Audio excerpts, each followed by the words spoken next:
এই নতুন বাংলাদেশে আবারও পূর্বের ফ্যাসিবাদী সময়ের মতো শিক্ষা প্রতিষ্ঠানে এই ধরনের হামলা অত্যন্ত দুঃখজনক। আমরা ইতিমধ্যেই আইনশৃঙ্খলা বাহিনীর সাথে কথা বলছি যথাযথ ব্যবস্থা নেওয়ার জন্য, যে কারা এটার পেছনে জড়িত আছে তাদেরকে দ্রুত আইনিভাবে তাদের বিরুদ্ধে ব্যবস্থা নেওয়ার জন্য।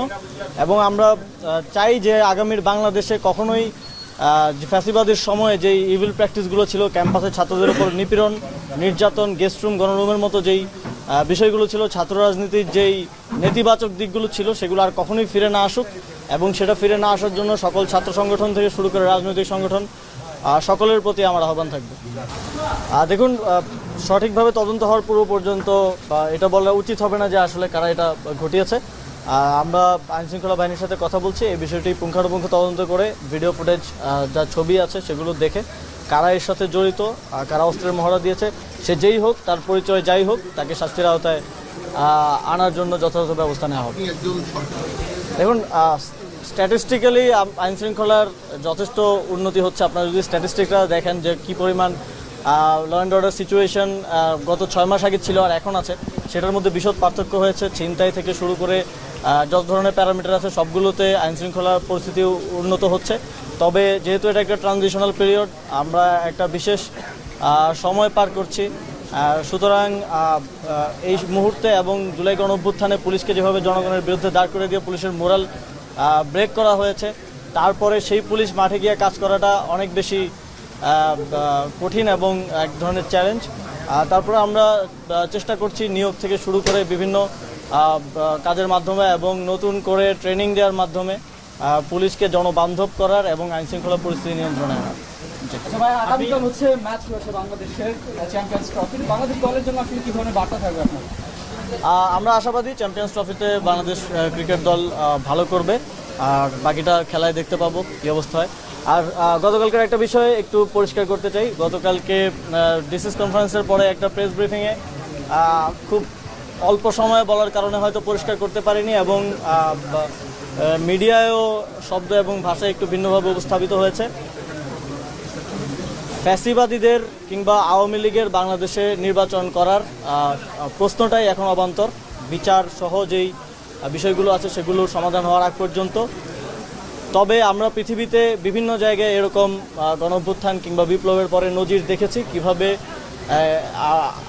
এই অবস্থা থেকে উত্তরণ করা যায়। সেই নজিরগুলোকে ফলো করে ট্রুথ কমিশন কিংবা এই ধরনের ব্যবস্থার মাধ্যমে কিভাবে আওয়ামী লীগের বিষয়টা সমাধান করা যায় সেটা নিয়ে সরকার কাজ করবে। আমরা দেখেছি যে শুধু নিষিদ্ধ করেই একটি এরকম সংগঠনকে তার রাজনৈতিক কার্যক্রম পুরোপুরি বন্ধ করা যায় না।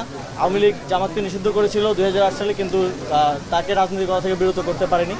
আমরা শুধু নিষিদ্ধ না, আমরা মনে করি যে এই ধরনের একটি ফ্যাসিবাদী দল যারা নাজিদের মতো গণহত্যা চালিয়েছে তাদের বাংলাদেশ থেকে নির্মূল করা উচিত, এবং সেটা করার জন্য শুধুমাত্র লিগ্যালি নিষিদ্ধ করা দিয়ে সমাধান নয়, অবশ্যই আইনি প্রক্রিয়ায়, বিচারিক প্রক্রিয়ায় আওয়ামী লীগকে নিষিদ্ধ করা উচিত। এবং এর পাশাপাশি সামাজিকভাবেও তাকে সামাজিক এবং আদর্শিকভাবেও তাকে এলিমিনেট করার জন্য যে ধরনের উদ্যোগ নেওয়া প্রয়োজন সরকার সেগুলো নেবে।